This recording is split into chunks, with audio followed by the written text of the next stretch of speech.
साथियों, स्वागत है आप सभी का एक बार फिर से मेरे चैनल पर। तो जैसा कि आपको आईसीएमआर जेआरएफ की आंसर की कैसे मिलानी है, उसके रिगार्डिंग आपको वीडियो अवेलेबल करा दिया गया है। आपने आंसर कीज़ जो होगी वो आपने देख लिया होगा, अपने नंबर्स कैलकुलेट कर लिए होंगे। तो यहाँ पे अब हम यहाँ पे जो पर्टिकुलर चीज़ स्टार्ट करने वाले हैं, वो हम क्वेश्चन पेपर का डिस्कशन करने वाले हैं कि क्या क्वेश्चन्स आए थे, क्या उनके पॉसिबल आंसर्स होने वाले हैं।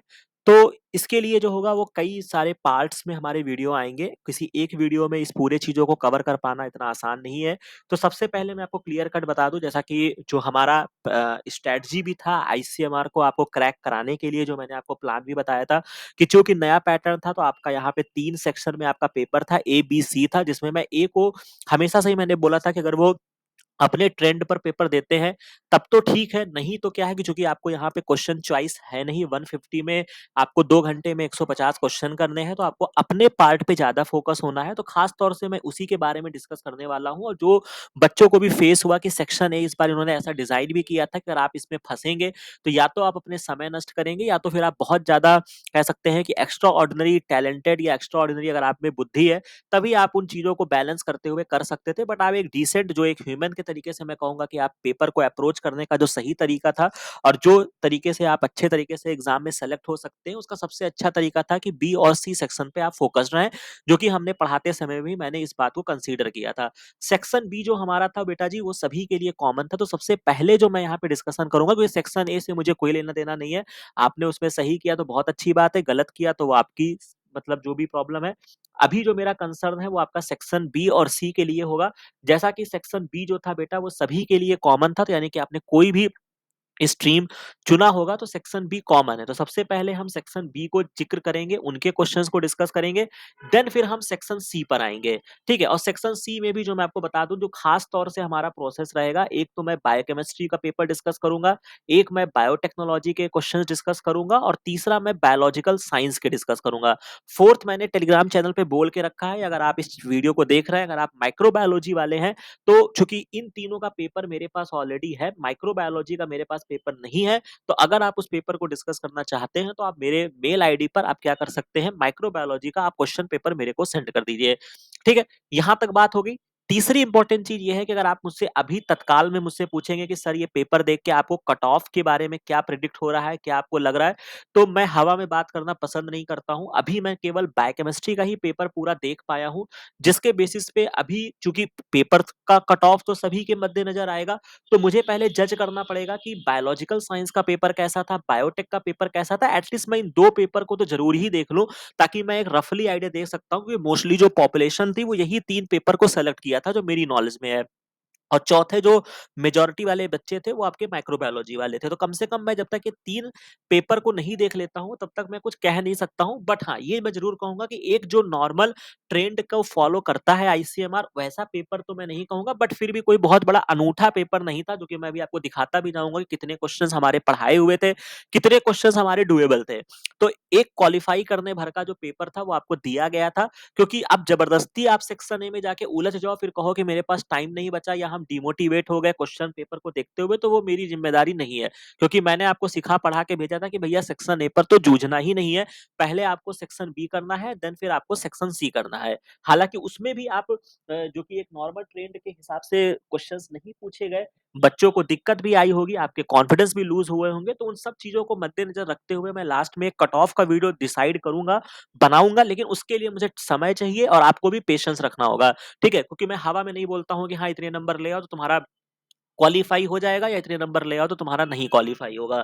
ठीक है। तो उसके लिए आपको धैर्य रखना पड़ेगा। अभी हम यहाँ पे सेक्शन बी को डिस्कस करने वाले हैं, और यहाँ पे जो मेरा मोटो है कि मैंने अभी उन क्वेश्चंस को उठाया है या उन क्वेश्चंस को मोटे मोटे तौर पे लगाया है। ये मत कहेगा कि सर आपने ये क्वेश्चन क्यों नहीं डिस्कस किया, वो क्वेश्चन क्यों नहीं डिस्कस किया।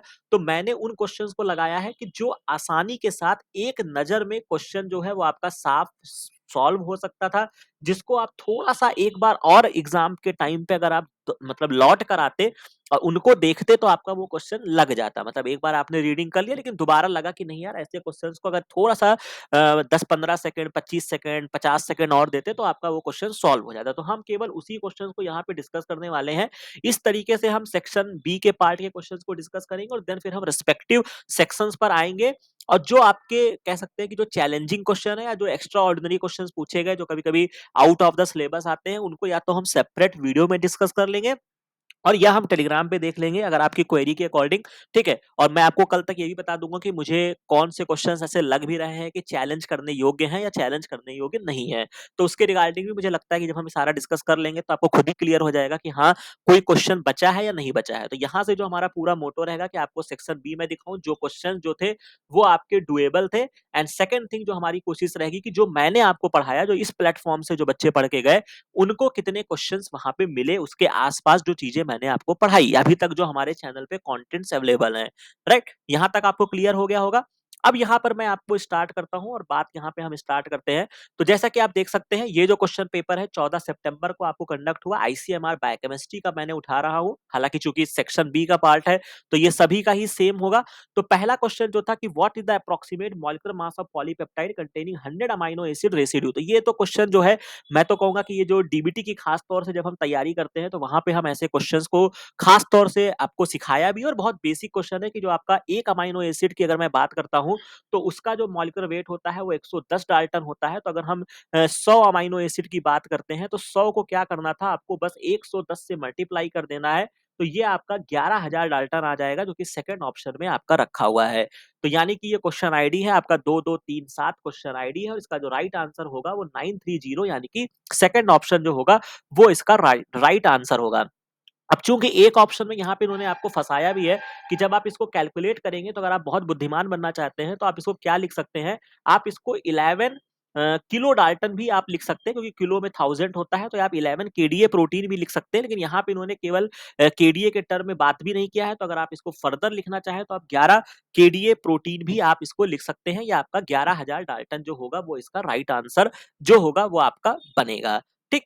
तो ये आपकी कहानी हो गई। इसके बाद जो नेक्स्ट क्वेश्चन था जो कि आपका इम्यूनोलॉजी से था, जो कि हमारे चैनल पे कवर है और ऐसी इम्यूनोलॉजी यहाँ पे पूछी गई है कि जो मैंने बहुत पहले पढ़ा के रखा है और अब मैं पाथफाइंडर की बुक में भी कहूँगा कि वहाँ पे आपको मेंशन हो जाएगा। एमएचसी बहुत इंपॉर्टेंट है, चाहे आप ऑर्गन ट्रांसप्लांटेशन पढ़ते हैं या इम्यूनोलॉजी का जो कोर बात आती है वो आपका एमएचसी से होता हुआ जाता है। तो आपको 2 स्टेटमेंट्स दिए गए थे और खास तौर से इस पेपर में असर्शन रीजन और 2 स्टेटमेंट्स वाले क्वेश्चन बहुत पूछे गए थे। तो जैसा कि आप यहाँ पे देख सकते हैं जिसमें आपका उनके स्ट्रक्चर से पूछा गया था और किस पे वो एक्सप्रेस होती है। तो आपको पता है 2 तरीके की आपकी एमएचसी होती है, पहला होता है और एक दूसरा होता है।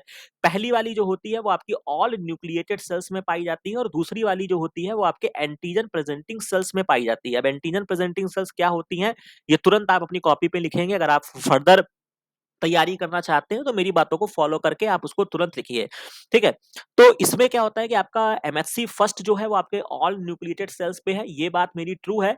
लेकिन MHC first contain 2 different polypeptide chain alpha या बीटा चेन, ये इन्होंने फॉल्स स्टेटमेंट बोला है क्योंकि अगर आप इसके स्ट्रक्चर को मैंने लगा दिया आपके कन्वीनिएंट के लिए, तो पहली बात आपका एमएचसी क्रोमोसोम नंबर 6 पे होता है, याद रखिएगा। इसमें जो आपके स्ट्रक्चर है अगर मैं कंपैरिजन करता हूँ एमएससी क्लास सेकंड की जब हम बात करते हैं तो वहाँ पे अल्फा और बीटा होता है। लेकिन अगर हम एमएससी क्लास फर्स्ट की अगर मैं बात करता हूं जो कि यहाँ पे उन्होंने मेंशन किया है, तो यहाँ पर आपको एक एडिशनल चेन देखने को मिलती है जिसकी मैं बात करूं, अल्फा चेन है और यहाँ पे आपको बीटा 2 एम माइक्रोग्लोबुलिन की चेन आपको देखने को मिलती है। तो यहाँ पे अल्फा और बीटा चेन का कॉन्सेप्ट नहीं है। तो ये जो होगा ये आपका फॉल्स स्टेटमेंट हो जाएगा। तो यानी कि पहला स्टेटमेंट जो है वो मेरा गलत है, यानी कि स्टेटमेंट 1 जो है वो नॉट करेक्ट है, लेकिन स्टेटमेंट सेकंड जो है वो मेरा करेक्ट है। तो इसका राइट आंसर थर्ड हो जाएगा। तो आपको पता ही है आप इस तरीके से आप मैनेज कर सकते हैं। 22-16 क्वेश्चन आईडी है और थर्ड ऑप्शन जो होगा वो इसका राइट आंसर होगा। अब इसी के क्रम में एक और क्वेश्चन जो कि बहुत बेहतरीन डिजाइन किया है, मैं कहूंगा जो कि बच्चों काफी कंफ्यूज हुए। क्राइडो चैट सिंड्रोम, जब भी हमने जेनेटिक्स की बात किया था या जब भी हमने पीवाईक्यूज डिस्कस किए हैं या आप हमारे जेनेटिक्स के वीडियो में जाएंगे तो वहां पे हमने डिस्कस करके रखा हुआ था। और क्राइडो चैट सिंड्रोम के बारे में यहाँ पे दो स्टेटमेंट्स आपको दिया है, असर्शन और रीजन। अब इसको आपको यहाँ पे चेक करना था कि क्या ये सही है क्या ये गलत है। तो आपको बस इतना पता होना चाहिए था कि जब भी हमारी बात आती है, और मैंने आपको रटाया भी था जो कि आप यहाँ पे देख भी सकते हैं कि क्राइडो चैट सिंड्रोम जो होता है ये डिलीशन हो जाता है short arm of the fifth chromosome. बाकी इसी के क्रम में जब भी मैंने यही चार्ट में आपको हमेशा लगा के दिखाता हूं, डाउन सिंड्रोम जो होता है वो आपके ट्राइसोमी ऑफ 21st क्रोमोसोम की वजह से होता है। एडवर्ड को मैंने बताया था कि आपको क्या करना है, ई में ऐसे ऐसे कर लेना है तो ये 8 बन जाएगा, आगे 1 लगा लेना, ट्राइसोमी ऑफ 18 हो जाएगा।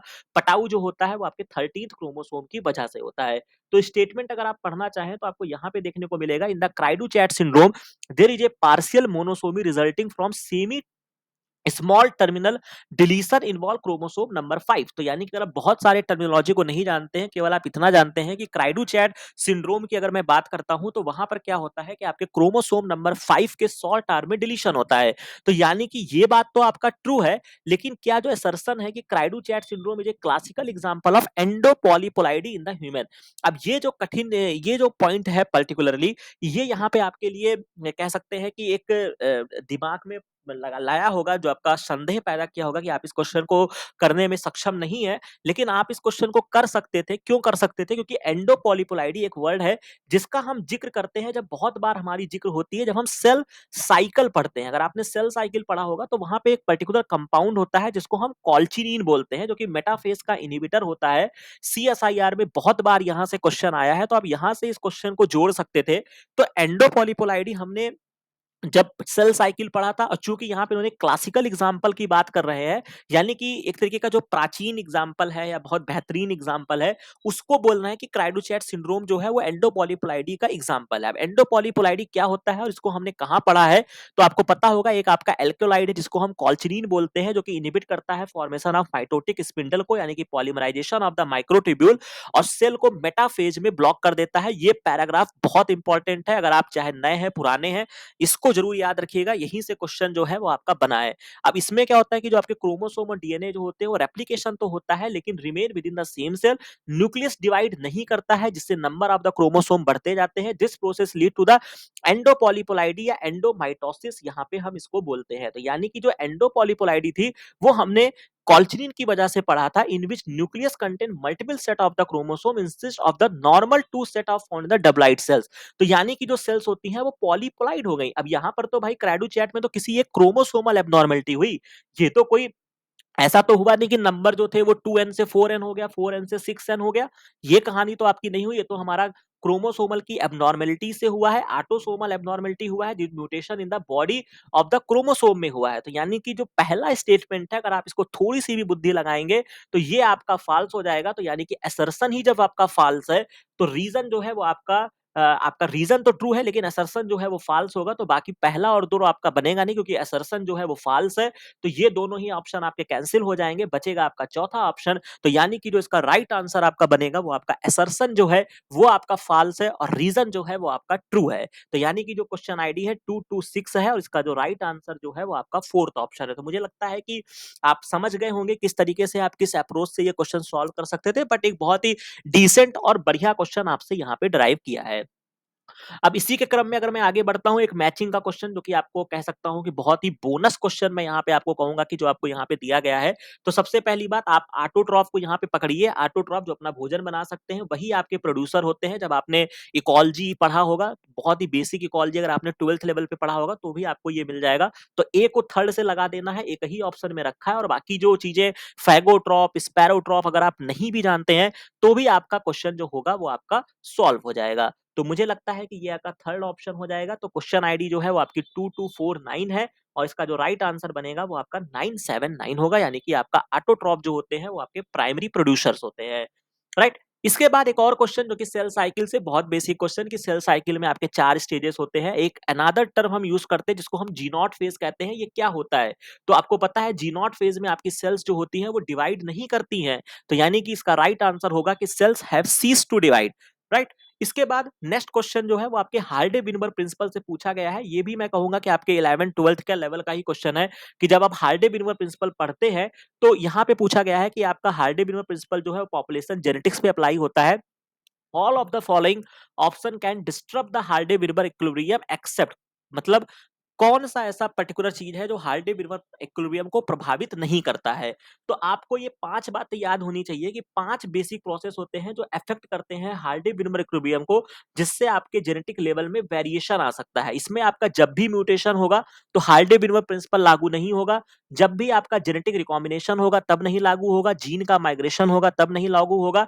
नेचुरल सिलेक्शन होगा तब नहीं लागू होगा। और जेनेटिक ड्रिफ्ट जब भी होगा तब भी आपका जो आपका पर्टिकुलर हार्डे विनबर प्रिंसिपल होता है वो आपका अप्लाई नहीं होता है। तो यहाँ पे उन्होंने पूछा है कि हार्डे विनबर प्रिंसिपल आपके जो होते हैं all of the following option disturb कर सकते हैं, कौन नहीं करेगा, यानी किस पे आपका हार्डे विनबर प्रिंसिपल अप्लाई होगा। तो ऑप्शन पढ़ते जाइए। म्यूटेशन, यानी कि म्यूटेशन जब भी होगा यहाँ पे क्या होगा, हार्डे विनबर प्रिंसिपल को प्रभावित करेगा। तो म्यूटेशन आपका सही है। जीन फ्लो यहाँ पे भी आपका लिखा है, यानी कि जीन फ्लो कह लो चाहे माइग्रेशन कह लो, बात तो एक ही हो गई।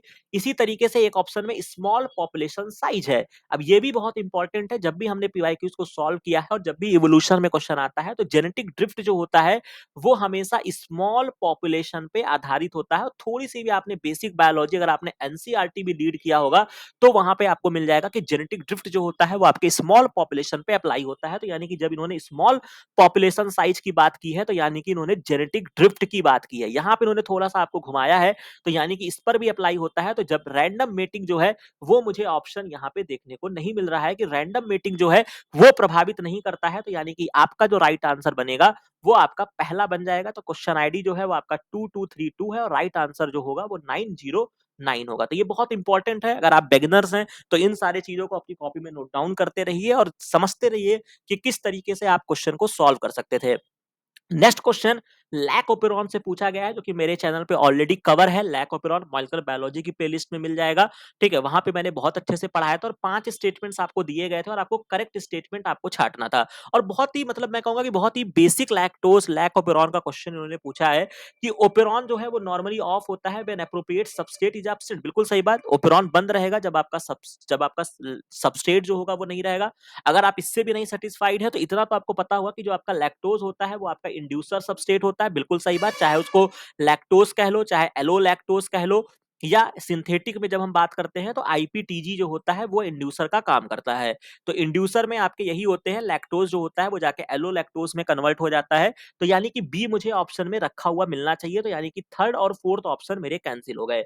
इसके बाद इफ द लैक्टोज को अगर हम ऐड करते हैं तो it triggered event that turn the operator on. बिल्कुल सही बात, अगर आपने सिस्टम में लैक्टोज दे दिया है तो वो ऑन हो जाएगा। तो यानी कि सी स्टेटमेंट भी मेरा सही है, दोनों ही ऑप्शन में रखा है।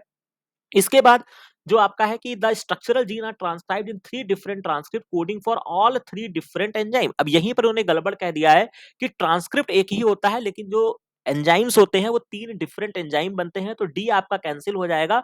और ए पर अगर आप श्योर हैं, क्योंकि ऑब्वियस सी बात है कि जब तक उसमें सबस्ट्रेट नहीं होगा तब तक आपका ओपेरॉन जो होगा वो आपका शट डाउन रहेगा। तो यानी कि जो इसका राइट आंसर बनेगा वो आपका ए बी सी होगा। और ई के केस में जिन्होंने बोला है कि अगर लैक्टोज जो है वो आपका डिप्लीटेड होता है तो ओपेरॉन रिप्रेस हो जाता है, तो बिल्कुल सही बात है। ओपेरॉन जो होते हैं हालांकि पूरे तौर पे शटडाउन नहीं होता है लेकिन रिप्रेस कंडीशन आप उसको बोल सकते हैं।